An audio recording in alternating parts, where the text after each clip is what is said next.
We are back today with updates in the Idaho 4 quadruple murder and suspect Bryan Kohberger. There has been a lot of new details that has come to light, details from the search warrant that was unsealed, details from some new interviews, some rumors, some gossip that we need to set the record straight on. We also are going to be discussing the breaking information about the massive conflict of interest between Bryan's public defender, Ann Taylor, and her former client, who happens to actually be Xana Kernoodle's mother. Now, from what I have gathered, she has actually represented her, I believe, 4 times and has power of attorney over Xana Kernoodle's mother. But that's not where it ends. She has also reportedly worked as a member of the defense team on criminal cases involving Maddie's parents. Now that is like a double dip of conflict of interest if I have ever heard one. So we are going to break down everything we know about both of those conflicts of interest, along with Xana's mother's new interview and some audio that was exclusive on the Ashley Banfield show that was not on YouTube. So we're going to do a deep dive into everything that's going on, what's factual, what's not, what the reality of the situation is, given the evidence that we believe that has been recovered, and kind of just go through it all. Hey guys, I'm Elise. This is 10 to Life. Let's dive right in.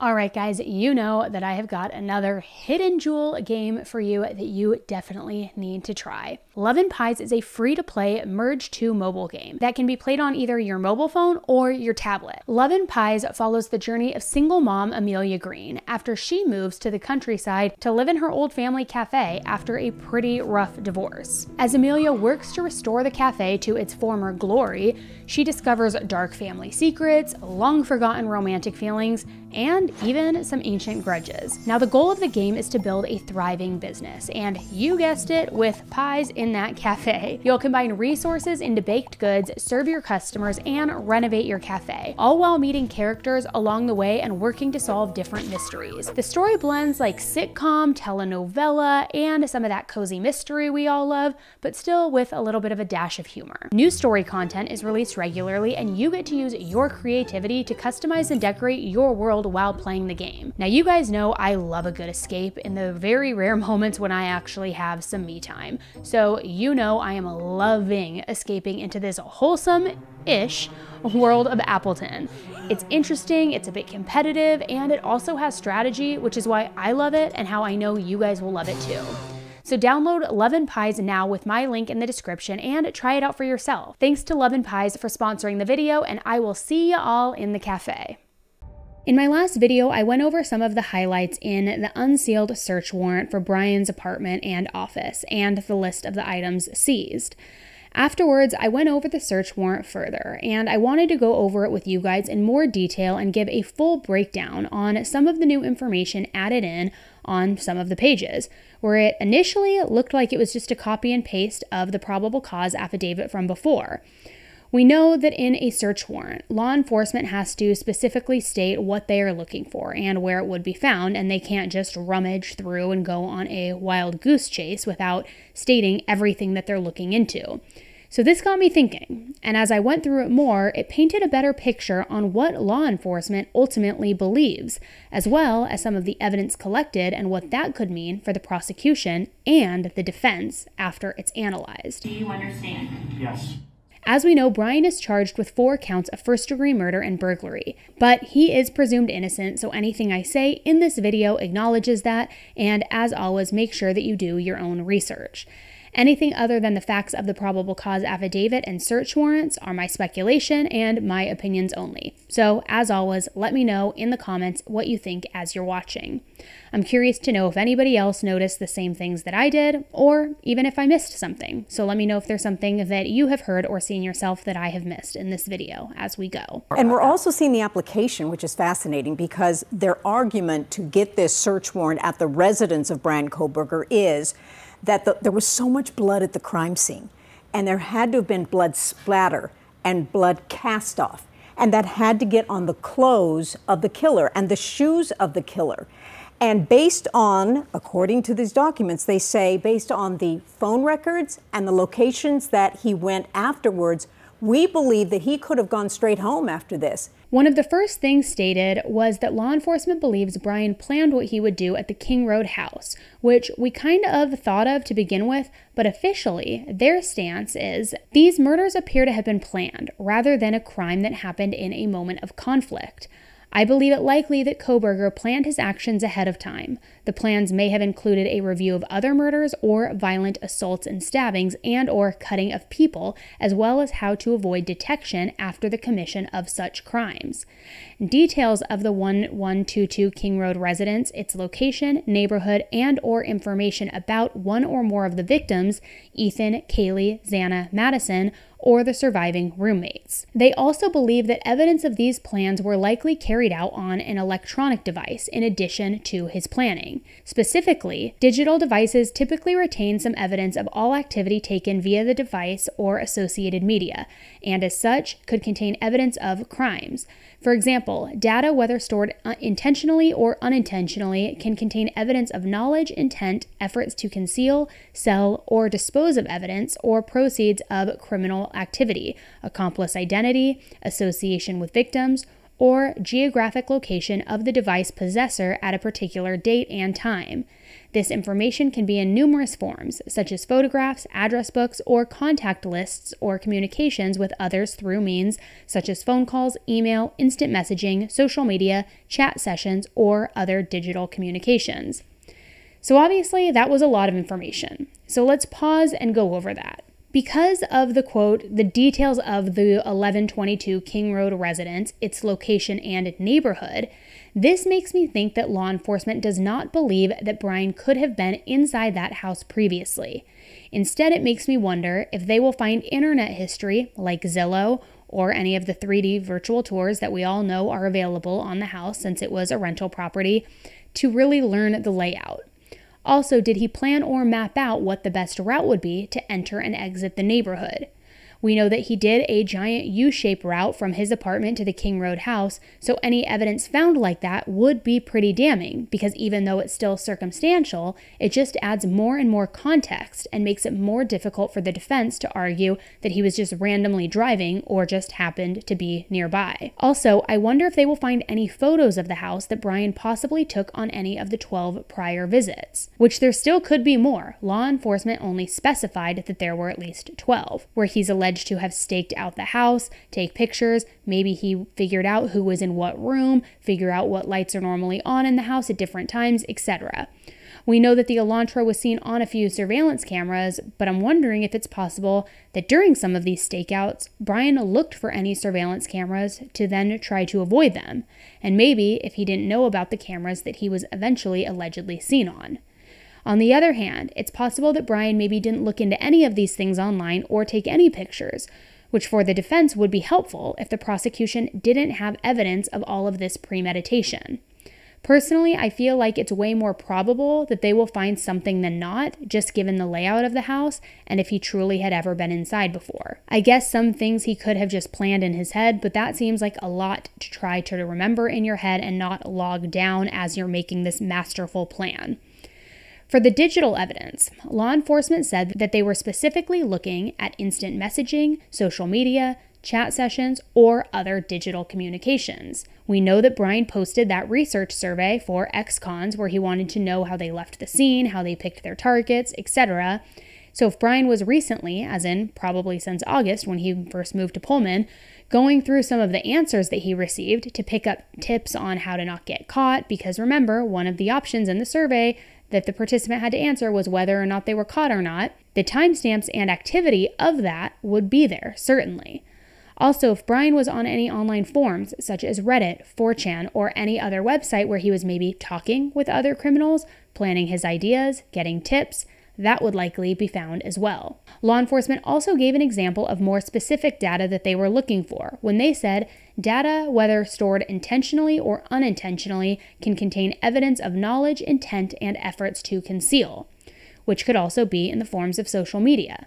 So if Bryan was in fact stalking them on social media, and I don't just mean following their accounts, I mean spending hours scouring over their posts or doing his own sick research, I bet they would be able to figure out the extent of that, like specific timestamps and how long he spent doing all of this online stalking, when it started, how frequently he checked up on them, how much he researched them, who he was looking at the most, if he looked into their families, where they were from, studied their social media patterns, etc., which it's even just so creepy to think about. Now, this again is speculation, but if Bryan was the Papa Roger Facebook account or the Inside Looking Reddit account, that would 100% fall under the evidence of knowledge of the crime and the efforts to conceal that law enforcement was referring to.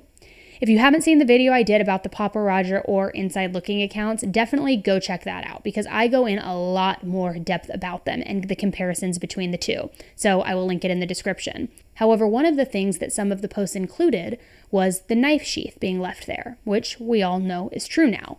And if Bryan was trying to throw people off, aka conceal his crime, such as the white Elantra is a red herring, then they would also be able to find that out.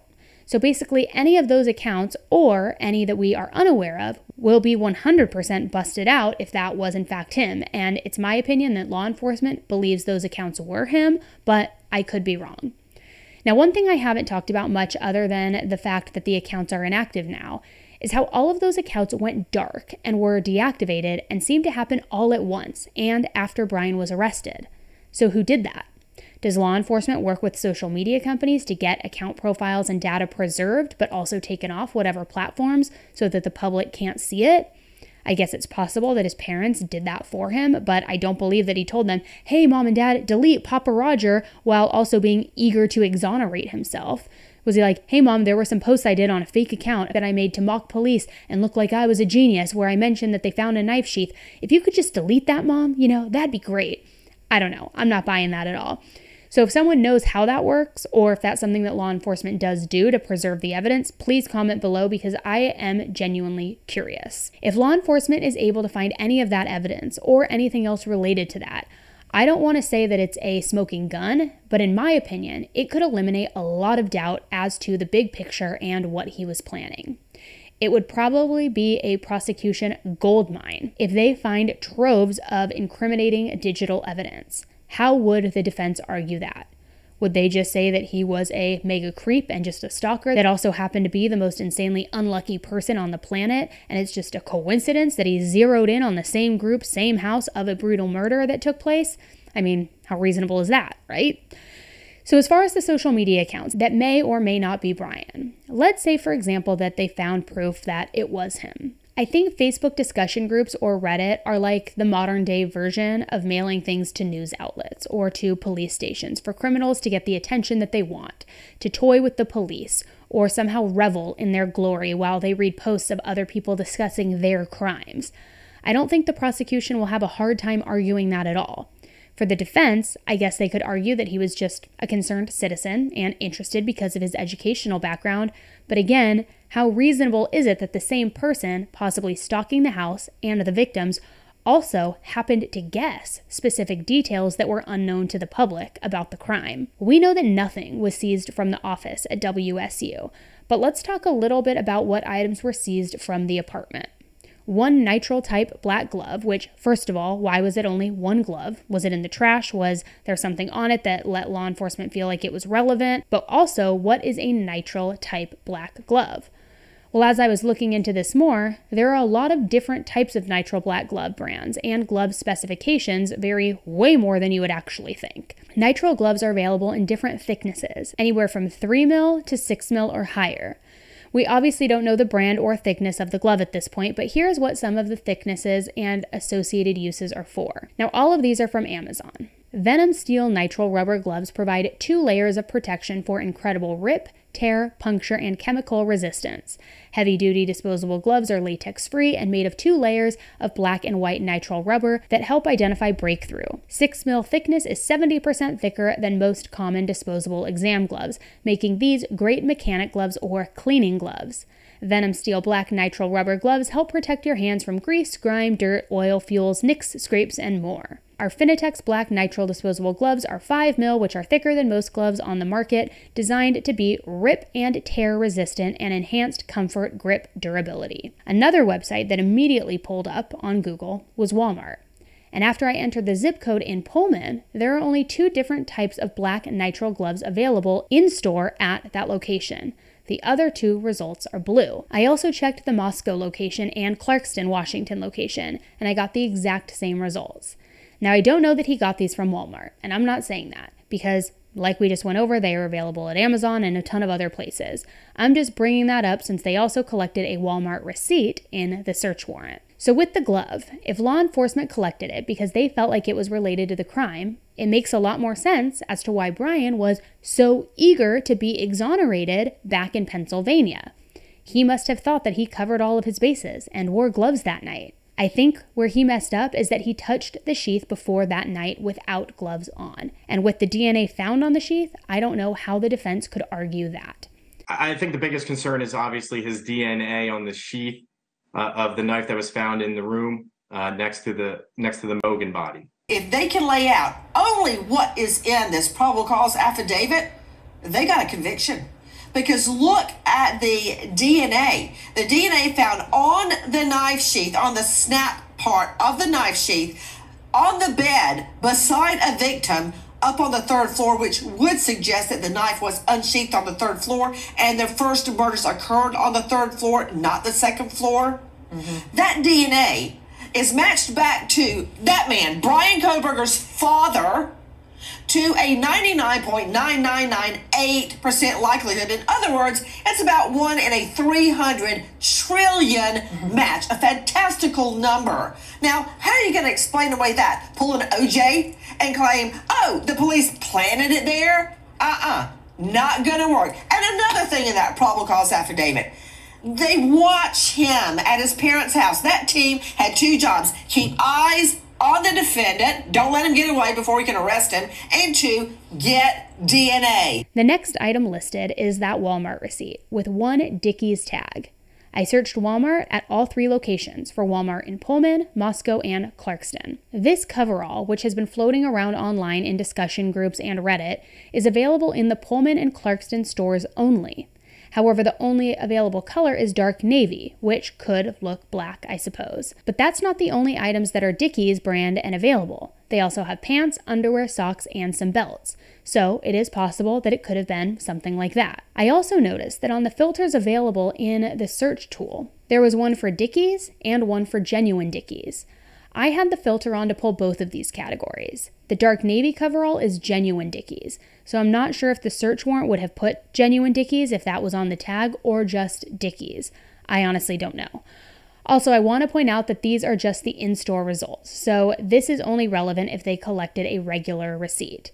If it was a web receipt from an order printed out on a piece of paper and then shipped to Bryan, there could be a ton of different Dickies things he purchased, and there's no way to know what he did get. However, there are 2 Marshall's receipts seized in the search warrant, so I wonder if those were clothing purchases as well. Like maybe he bought pants from Walmart and a dark shirt at Marshall's, I don't know. There is a Marshall's in Moscow. There are 2 other stores, but those are pretty far away, one in Spokane and one in Walla Walla. If you've been to Marshall's, you know that there is quite literally no way to know what he purchased at all or even make a guess, since every single location has different items and there are a ton of different departments and things you could buy. You could look on the SKU and you would get a vague description, but there's no way to track inventory or inventory by location unless you are an employee who works at Marshall's and can look up the inventory at a specific location. And I only know that, guys, because I've worked in retail for literally 15 years in the store side, on the executive side. I know what I'm talking about. But here's the thing. We have no clue what was purchased at either store. It could have been a completely different or unrelated purchase entirely. In the search warrant, law enforcement described that they were specifically looking for clothing, including but not limited to dark shirts, dark pants, masks, and shoes with a diamond pattern sole. Yet no clothing items were recovered. So I'm curious what that means. Does that mean that there weren't any dark shirts or dark pants, as in Bryan didn't own any at all? Or that they just didn't see any clothing at the apartment that they felt was relevant? They also didn't recover any shoes. Now, we have theorized that he threw away his clothes, that he got rid of them, maybe burned them, buried them, I don't know.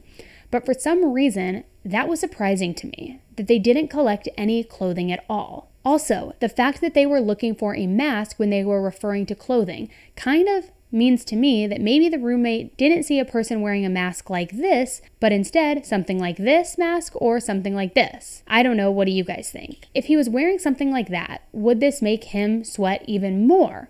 Or would it prevent sweat from dripping? I don't know. The search warrant also lists 8 possible hair strands, 1 possible animal hair strand, then it lists out 3 different 1 possible hair strand items, and then 1 possible hair strand again. It's written in a really weird way, but I think it's itemized like that because they were found in different locations, but I'm not sure. With the animal hair, the lab will only be able to tell what dog breed the hair belongs to, not a specific dog. It doesn't work like human DNA necessarily. Now, the Fire Stick TV cord and plug item will definitely be interesting to see what comes out of that. Fire Sticks have internet access and tons of apps on there that you can download. 2 of those that immediately popped in my head, of course, were YouTube and Twitch. Could you imagine if they were able to tell that he spent days watching the Twitch footage from the grub truck or even tons of YouTube videos about the Idaho homicides? If he was doing that, they'd also be able to find his YouTube account. And I wonder if he was participating in chats or if maybe he was leaving comments. If Bryan is behind the Papa Roger account, I don't think it's far-fetched at all to think he would also be in YouTube comments or live chats, considering there has been so much coverage on YouTube. And this is just speculation. I have no idea what the Fire Stick would have in it, but I think it will definitely be very interesting when we find out. They also seized a computer tower, and we already went over how completely screwed he could possibly be if there's anything incriminating on that. Then the last item on the search warrants were items A, B, and C. Which, yes, I now know that nobody wrote a C on something. Guys, I know, I was a long day, I was reading it, I get it that that's what it was labeled as. So those are 1 collection of dark cut red spots, 2 cuttings from an uncased pillow of reddish and brown stains with the larger stain tested, and 2 top and bottom mattress covers with multiple stains. Here's my question. Why were some tested and some not? And if they were tested, what do investigators believe it is? Just based on the colorings, I'd assume blood, and I would guess that the first cut could have been from a carpet maybe, I don't know. Help me out in the comments if you know or if you've heard anything about this. I researched it a little bit, and obviously I have no clue what kind of tests were done in this case, but I thought this was interesting. Barry A.J. Fisher served as the crime laboratory director for the Los Angeles County Sheriff's Department from 1987 until he retired in 2009. He has written an unbelievable amount on crime scene analysis and is considered an expert in the industry. In one article, he says, while bloodstains normally appear red-brown in color, the color of the substrate or the age of the stain may affect the appearance or visibility of the stain. So apparently, there are a few different color tests that can be done to help identify what stains are. And he continued, a positive color reaction in any 2 color tests is required to ensure that the stain is a blood stain. If color reactions do not occur, then there is a probability that it is not a blood stain. So then there are 3 different color tests with a blue reaction, green reaction, or pink reaction. And then of course there's a luminol test. Typically it's the phenolphthalein reaction test. I don't think I'm saying that right, guys. I'm trying. I don't know how to pronounce it, but it's either that test or the pink reaction test that is most commonly conducted on suspected bloodstains prior to collection, but it is just a presumptive test and false positives are possible. So I wonder what it is they found or what tests were being conducted, and it's going to be very interesting to see that. Whenever this search warrant initially came out, at first I was kind of shocked because it didn't seem like a lot of items were seized. Granted, it was a month and a half after the murders occurred, and there was plenty of time to do God knows what and get rid of things, but still, they didn't find clothing, a weapon, any weapons for that matter, no shoes that had the diamond print pattern, no journals, no shrines of the victims, no pictures on the wall, no trophies, nothing, no smoking gun at all. Maybe once the DNA testing and stain analysis are complete, that will be something. But what if those don't turn up to be anything of any substance? Would there be items seized that aren't listed? And you know what? This feels like a perfect question for Mike King from Profiling Evil. He's been on the channel before. He's an expert when it comes to profiles on mass killers, on serial killers. on getting inside somebody's head. So I'm actually going to have him on and get his opinion. We've been talking about getting him back on here soon. So that's a question maybe I'll text him after this, because I am very curious to know. I want to get his opinion on if there could have been other items seized that aren't listed in that warrant. I don't think there could be, but who knows? Anything's possible. We also don't know what was found in the Elantra or Bryan's parents' house in Pennsylvania, but we might find out if and when those search warrants are made public, but I'm not sure if they will be. I think it would be pretty risky to drive across the country with your dad with evidence that could link you to a quadruple homicide in the car, but who knows? That could be the reason that when he was pulled over at that stop, he's all, Thai food, we're going to get Thai food, because he was nervous because he's like, I've got a bunch of stuff in my backseat, but I feel like that's pretty crazy. Then again, this is the same person who allegedly thought they could pull off a bold and brazen, heinous crime and get away with it, and also thought they had more knowledge than their professors, so who knows what he's capable of. I'm assuming that they have his phone, maybe even a laptop, but I'm not so sure because it hasn't been listed. One major correction that was made in one of the paragraphs that was different from the original probable cause affidavit that was released was additional analysis of records for the 8458 phone indicated that between approximately 5:32 p.m. and 5:36 p.m., the phone utilized cellular resources that provide coverage to Johnson, Washington. So, not Johnson, Idaho. So what does this mean for his route and travels on the 13th? After the phone pings around 9 a.m. by the King Road residence, then Kate's Cup of Joe and Albertsons, Bryan's phone indicated that between approximately 5:32 p.m. and 5:36 p.m., his phone pinged in the areas providing coverage to Johnson, Washington. Then, the phone mysteriously stops reporting to the network from approximately 5:36 p.m. to 8:30 p.m. Now, in the affidavit, it says that that is consistent with the phone being in the area that the phone traveled in the hours immediately following the suspected time the homicides occurred. Now, maybe I didn't notice it before because the probable cause affidavit doesn't say his vehicle went to Johnson, Washington immediately after the homicides. It actually says at approximately 5:25 a.m., a white sedan, which was consistent with the description of suspect vehicle 1, was observed on 5 cameras in Pullman, Washington, and on WSU campus cameras, and that the first camera that recorded the white sedan was located at the 1300 Johnson Road in Pullman. Then the white sedan was observed traveling northbound on Johnson Road. So why this 3-hour gap from 5:36 p.m. to 8:30 p.m., and why is it mentioned? The police must have suspected he was doing something in that area, right? Clearly he turns his phone off when he's allegedly doing something nefarious based on the patterns laid out in the probable cause affidavit. Remember, at 5:30 p.m., it's dark outside in Washington, so I wonder what he could have been doing for 3 hours in the dark. Maybe something like getting rid of a weapon or dumping bloody clothing? Doing something with the items that he bought from Albertsons? Have a campfire? I don't know. But now knowing this, I wanted to take a closer look at the surrounding area, the terrain, the ponds, the rivers, etc. This is a map of where Johnson Road is in Washington. The Johnson cell tower is right on the highway. Here is an overlay of where the nearby cell towers are over the map. Just based on the Johnson cell tower, what if Bryan was out towards Wayway County Park? Obviously, we have no clue where he went since his phone was off, so this is 100% speculation. But I want to see what you guys think. According to the park website, this county park sits in the Snake River Canyon, approximately 3 miles upstream from Lower Granite Dam. So is this where you could bury or dump evidence? I don't know. What do you think? On January 19th, the Idaho judge over the murder case put out a stricter gag order in place that now includes attorneys for any interested party in the case, including attorneys representing the victim's family.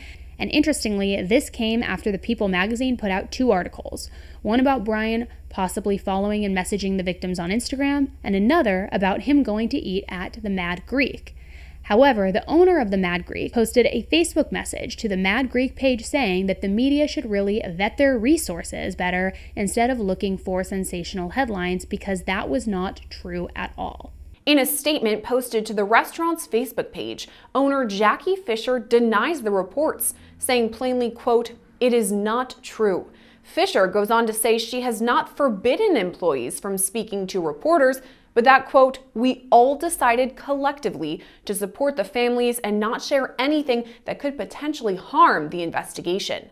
Fisher alleges whoever spoke with People magazine was seeking, quote, "their 5 minutes of fame." Fisher goes on to say, quote, "Please allow us to grieve the loss of our friends and coworkers. This has been incredibly hard on us." So now there's 2 conflicting reports of whether he went there or not, which I have to say, If the journalist who published those articles did it based off a sketchy source and it wasn't actually true information, that's pretty shady and kind of calls into question what else they could have published and what they have published, so I really hope that's not the case. But at the same time, I don't think that the owner of the Mad Greek would be lying either. I don't really know. It sucks when outlets do report things that are untrue because then the news spreads like wildfire and other outlets start publishing it also, which then kind of legitimizes it to a lot of people because it's cited by People, CNN, NBC, Daily Mail, all of these different things, even though they all are just quoting that same source to begin with, and they haven't verified it themselves yet either. Now let's switch gears for a second. Public defender Ann Taylor had previously been assigned to represent Xana Kernodle's mom in an unrelated possession charge, but she has now withdrawn because she obviously can't do both, and that is literally the definition of a conflict of interest, to say the least. It's being reported now, but court records show that she actually withdrew on January 5th, which is the same day that Bryan was first in court in Idaho. News Nation had an interview with Kara Northington, Xana's mother, about how she felt with the news of her longtime public defender now totally gone from her case and now taking on the case of her daughter's alleged killer. I don't want to play the entire interview, but here are some clips to give you a bit of context. So, Kara, what was your first reaction when you learned that your former attorney is representing the man accused of killing your daughter? I'm heartbroken. I'm heartbroken because I trusted her. She pretended that she was wanting to help me, and to find that out that she's representing him, I can't even convey how betrayed I feel. Have you had a chance to speak with her about this? No, I haven't spoken with her. I found out through a friend who found it on Reddit. So, you found out through a friend through social media. You weren't notified by Ann Taylor, your attorney, herself? Right now. And have you tried to reach out to her? No, I just found out today, literally. So, yeah. So, just so many thoughts. It's so incredible that there is this connection. Are you going to try to fight this at all? Well, yeah, absolutely. Yes.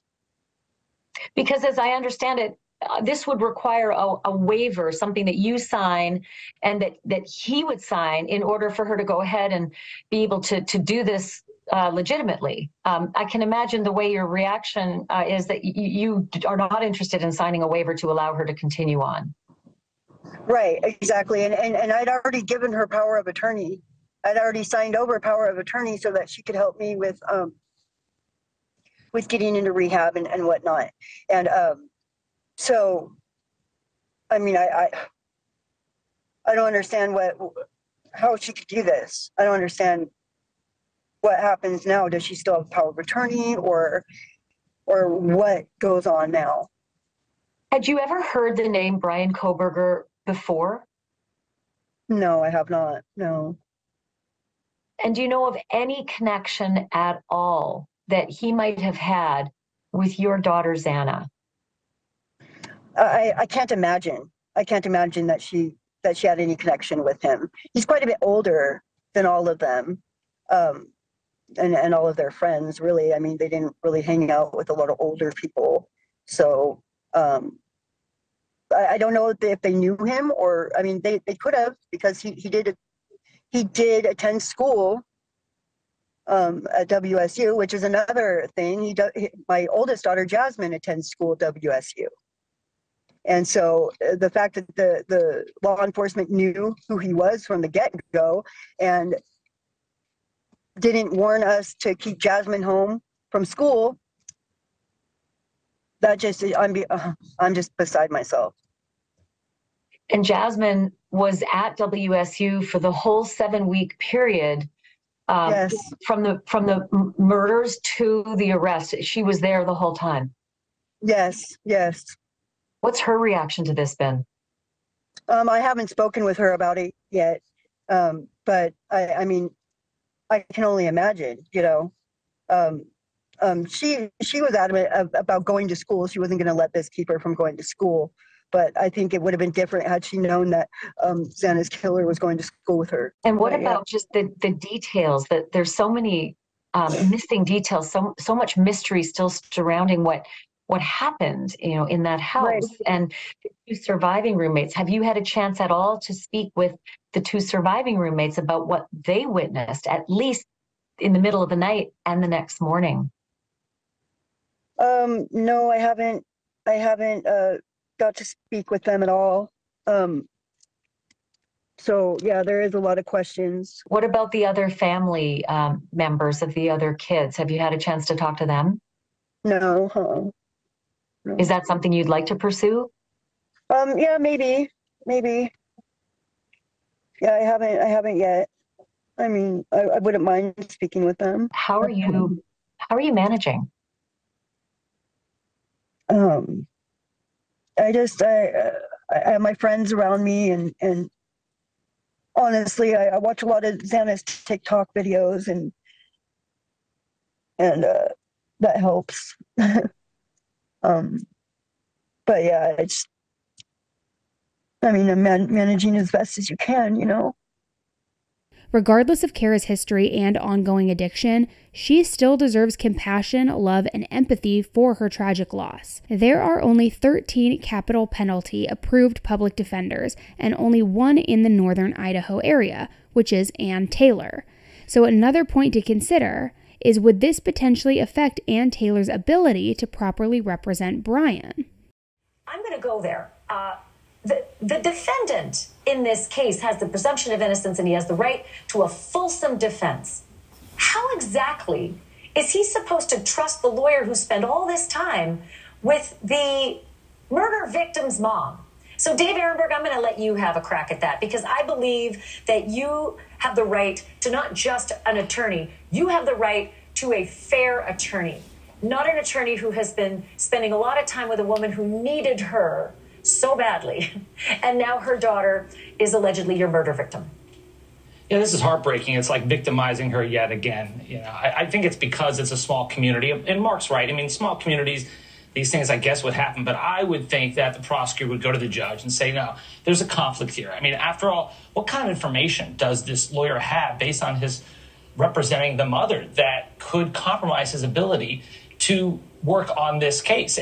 Watching this interview really just breaks my heart for Kara, and I feel as though she trusted this woman, depended on this woman, and I'm not saying that it's a choice that's in Ann Taylor's hands. I don't think it is. I think that it's because she's the only public defender that is approved to represent a capital charge. I understand why this had to happen logistically, but this woman who had power of attorney over her, who has been on her case several times, it's just, I can't imagine the backstabbing that must feel like and betrayal, even if everybody's hands are tied.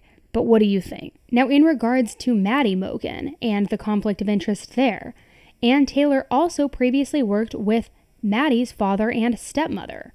Court records list Ann Taylor as a member of the defense team on criminal cases involving Maddie's father and his wife. These are closed criminal cases now, but it shows that Ann Taylor served as counsel for Maddie's dad in September of 2020 when he was facing 2 misdemeanor drug charges. Maddie's dad eventually entered a guilty plea to one of the charges as a part of a deal with prosecutors, according to these court records, and he was sentenced to, I believe it was 90 days. But Ann Taylor worked with Maddie's stepmother as recently as June, according to court records, and was part of her legal counsel after she was charged with 1 misdemeanor and 2 felony drug counts as well. Those records show that she also made a deal with prosecutors and entered a guilty plea to one of those felony drug counts. So the court records show that the case is closed and there's been no activity since December 28th, which was just 2 days before Bryan's arrest and a week before Ann Taylor became his public defender. Now, all I'm saying, guys, is this is like a massive conflict of interest. I get, like I said earlier, that there are certain legalities where you can't really get a say in anything and like it sucks, but that's the nature of the beast. But this is just beyond. She has worked with 2 of the victims' parents in the past. So who knows? Ethically, I'm sure it's a different conversation, but who knows if there's any sort of details, any narrative that can be painted, anything to suggest. We know that both sets of these parents have had a history with drugs. So could it be argued that it was a party house? It was a drug house. Everybody did drugs. Everybody partied. Bryan was in and out. Like, I'm just saying, it makes this really uncomfortable and really muddy and messy, and I do not like it. It is way too close for comfort for me, but let me know what you guys think. Also, a motion that Ann Taylor filed in Bryan's case says, counsel hereby moves for reduction of the bail set in this matter on the grounds that it is excessive, and further, notice is hereby given that counsel will present argument in support of the motion to reduce bond at the same time of the preliminary hearing status conference and or preliminary hearing scheduled. So I don't know for sure if that's a standard motion that the defense always files if a client is denied bail, or if this is a legitimate effort because the defense believes that Bryan deserves bail. I can't imagine that they think that a lower bail amount would be granted and that bail period would be granted, because I would imagine they would assume he's a flight risk and a danger to society, but I don't know. I've seen crazier things happen. Cough, cough, Casey Anthony. I don't know. Anything is possible. Now, most recently, it's been reported that Bryan not only applied for the police internship through Pullman Police Department, like we learned in that probable cause affidavit, but he interviewed in person with the chief and also wrote him an email. There's a gag order. And so it's very, very hard to get information in the Bryan Kohberger, situation. And not only that, we're not going to get a court date till June. So when something does happen, that matters. And 3 things happened. So first of all, 2 people in this case, a victim, Kaylee Gonzalez, as well as the defendant, Bryan Kohberger, both of them are said to have had contact with the police. And Kaylee's contact with the police before she died was because she wanted to help them with a missing woman case. You just saw that. We'll put that back up again, that split screen. Kaylee called in a tip about a missing woman case because she was a big crime junkie. And so that was an unusual detail. And then it turns out that Bryan Kohberger had actually had a relationship with the police because he wanted to get a job with the police and actually wanted to intern with them just in the months before the killings. That email and interview took place back in April of 2022, long before he moved to Washington. So I want to know what you guys think here. Do you think this was as simple as for his degree to get more experience and nothing more? Or do you think this was possibly an attempt to infiltrate the police world to gain knowledge that would later help him commit his crimes? Take a quick second and let me know. With anything from the probable cause or search warrant item seized, does this provide motive? I know we don't know a lot, and police and investigators know a lot more. A lot of experts have spoken out and given their opinions on this as well. Former FBI agent Stuart Kaplan believes that the deaths of the 4 University of Idaho students might be the result of the suspect Bryan Kohberger feeling rejected. I think given the brutality of the way these murders were carried out, this is an individual certainly that has obviously some mental health issues, but I think this was more of a signal of dominance or control and revenge. I think the evidence is going to play out that at some point he crossed paths with at least one of the victims, and his interpretation or perception was rejection. He was not someone who could accept rejection because in his mind he was a controlling individual. And I think the fact that there is more than ample evidence to suggest and prove that he surveilled this home for quite some time, that in carrying out these murders, this was a revenge type of killing. Another expert, FBI profiler Mary O'Toole, had stated that Bryan was likely motivated by arousal and hatred, and said he would have been in a heightened state of arousal, and that means he was emotionally aroused or even sexually aroused as he was killing those girls, and that she suspects it was both, that it's a very dark mindset and it's not highly impulsive and it's not reckless. It's, I hate this person, they have to die. That is horrifying to think about. I find it so grotesque and disgusting, and I can't even comprehend how people get sexually aroused by committing these crimes, but I also don't understand why certain people get sexually aroused lighting a fire. Makes no sense to me anyway, but it freaks me out to say the least. And I'm just going to say it kind of gives me a nod to BTK, who we know there are ties with Bryan in like 6 degrees of separation, but it's really not 6 degrees. It's like 2 or 3 degrees of separation. So, and we're going to get into a lot more of that very shortly in a TBD video coming up soon. Little spoiler alert. We know that the prosecution doesn't need a motive for conviction, but a lot of the times the defense will argue that there isn't a motive, or if a motive is provided, they will try to debunk it. So I want to know your opinion here. Do you think that the DNA and other testing that needs to be done, as well as going through the digital evidence, will help the prosecution, or do you think it will help the defense? Do you think that they will find what they are looking for, or do you think that it will be as cleaned up as Bryan's apartment appeared to be? Or do you think that what the police and prosecution has put out so far is weak and can't be tied to him at all? Because I've been saying from the beginning, and I don't know why I get this feeling, because I am not an attorney, I am not a prosecutor, I am not a law enforcement agent, but something has been pulling at me, personally, just my opinion, from the beginning, that there might be some holes in this case. And that is a very scary thing to think about if he is in fact guilty. And I'll give you an example of something that I think could not necessarily 100% be explained away, but could certainly provide reasonable doubt. The 12 visits that he was allegedly stalking these victims up until the murders. It says in the affidavit that these visits, when his phone would ping, occurred either late night or early morning, which aligns with times that college kids are partying, late night or into the early morning hours. Could it be?